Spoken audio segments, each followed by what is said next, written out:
Let me ask everyone in front of the screen a question. Which game do you think is the best in esports in the world right now? I still think Riot's League of Legends has already become Chiua. LPL and VCTCN can be considered benchmarks in esports competitions. The event's popularity and spectator elements are basically far ahead. VCTCN has an officially designated product called Xeno, which is quite prestigious. Xeno has also been holding a press conference in Shanghai these past couple of days. What will they unveil? It's the Y65 I have and the unreleased Y65 Pro. Putting aside the Spec Pack Genius keyboard, let's take a look at the Y65 Pro first. So, how is this Y65 actually made? Let's look at the exterior first. This one is a glitter pink color. As the name suggests, the casing is also coated with glitter.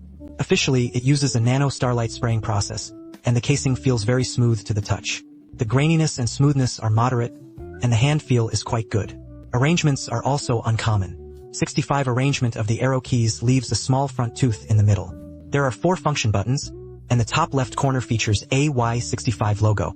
Inside are 2 separate decorative blocks. In the middle is a 3-speed RT trigger, which is for extreme mode, daily mode, and game mode. Switching between uses is indeed quite convenient. There's also a USB-C port below. When the Type-C port is connected with a cable, there is still a bit of small parts. However, after using it for 3 or 4 days, I didn't encounter any disconnection issues. This connection stability is quite good. The front of this keyboard is still slightly high.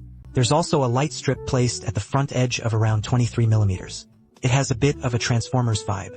The keyboard lighting effects are also very cool. The Spacebar 5 LED bead design paired with this fully headless PC keycap lighting effect. Personally, I think he's really cool. The front of that keyboard says so much, but I think it's not as good as his. The design behind the keyboard surprised me even more. Then you must say, aren't you using the front of the keyboard? So what surprises could the back bring? Don't rush yet. It actually has a Rainy Night anti-slip strip design without the back. Brands with logos are not even worth mentioning. What else did you see? Is it the black plastic part in the middle? When I saw this stuff, I thought it was quite strange. Such a cool keyboard. Put a black plastic piece behind you. Wasn't it completely destroyed? And it's a bit loose and loose. Then I accidentally broke it off. I really can't break it. I've tried every possible way. I almost looked up at the sky. It just popped up.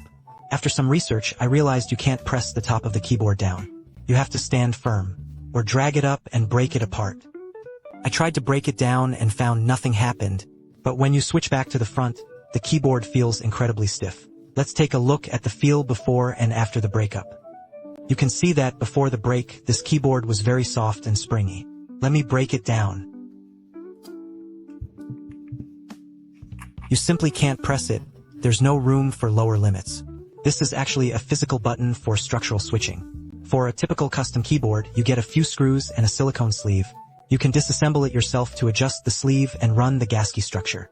This Y65 features a one-touch adjustment mechanism. When it appears, the bell is a yellow gasket structure, very soft and springy, with a top-down structure underneath. It was really tough. So by now, you're probably thinking, how is this achieved? Without further ado, let's take a closer look. Opening the keyboard is still quite simple. Unscrew the keyboard. Screws around the top cover can remove the ribbon cable. The keyboard features 2 pairs of yellow bar designs on the upper and lower sides. A silicone sleeve is also made around the PCB. The keyboard gasket is actually a yellow gasket structure. You can also see that the bottom of the PCB has many hard pieces. The silicone particle bottom shell is also pitted and dug up. Smart friends, I guess you already know how it's done. Actually, it comes into contact with the bottom of the PCB through a hard silicone adhesive force. This allows the PCB to leave enough floor space for the keyboard to become soft and springy. When you bend downward, the hard silicone and the bottom plate form a hard contact, so the PCB doesn't have enough space for the downstream. Naturally, the yellow strip of the board loses its function. This keyboard has become a hard top structure. When bending upward, there is a gap between the hard return and the bottom shell, so your keyboard can be made to have a soft and elastic structure. This design is indeed quite rare on mass-produced keyboards. It's still worth praising. The keyboard also has 4 layers of FR4 padding pads, which are immersive positioning pads. As for why not use carbon fiber positioning plates? Maybe it's reserved for the Y65 Pro. The switch body uses a fireworks switch. This pink is the fireworks pink. Basically, it's just a different color. This switch is quite interesting. It is a dual-zone split-structure magnetic shaft. After unboxing, you can see a large number of structural components. A typical magnetic shaft is just a central shaft. It is completely separated from the axis and the magnet chamber. Uses a snap-on design to secure the double bottom seal. The sound is indeed very hi-fi, so let's listen. Here's a look at the pronunciation of large letters under different structures like top and gusky, right?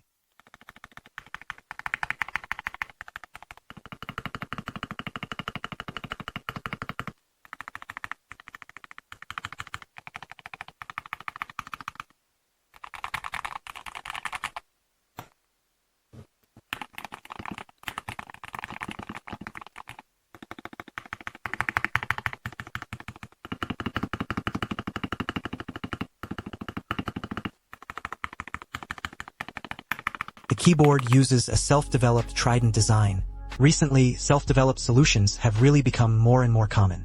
It feels like 100 flowers blooming together. Xeno's Trident is even more ruthless.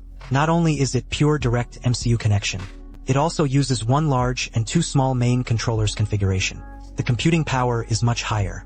After all, in the era of 0.001 RT, 1 GHz is basically built up by algorithms. The performance requirements for keyboards are definitely getting higher and higher. I usually don't read the parameters. It's too boring. But this 3-group control is really ruthless. Finally, let's look at the referee's outcome in this match. When players make an independent keyboard, what attracts me most about the Xenov 65 is its dual architecture switching. Whether it's the top or gusky structure, using one constantly will definitely get tiring, but opening it up feels a bit troublesome. This keyboard can switch structures with one button. I think that's the best selling point. Buy it. It's like switching between two stocks, which is especially convenient. Isn't that satisfying? There's no need to mention space, 5 LEDs, or 3 main controllers.